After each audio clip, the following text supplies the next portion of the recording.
তা মাছ ভাজা হয়ে গিয়েছে। এবার মাছ ভাজা তেলে আমি গোটা জিরে আর গোটা শুকনো লঙ্কা দিয়ে দিচ্ছি ফোড়নে, আর তেজপাতা দিয়ে দিলাম। এবার কেটে রাখা পেঁয়াজটা দিয়ে দিচ্ছি, শুকনো লঙ্কা আর জিরে বাটা দিয়ে দিচ্ছি। এখন আমি কেটে রাখা টমেটোটা দিয়ে দিচ্ছি।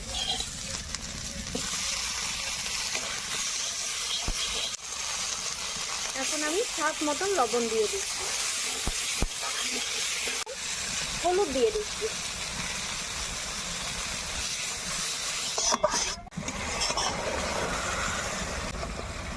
গ্রেভিটা হয়ে গেছে, গ্রেভির উপরে এখন মাছগুলো দিয়ে দেবো, ভাজা মাছ। খানিকক্ষণের জন্য আমি ঢাকাটা দিয়ে দিই। তরকারিটা আমার হয়ে গেছে, এবার নামিয়ে নেব।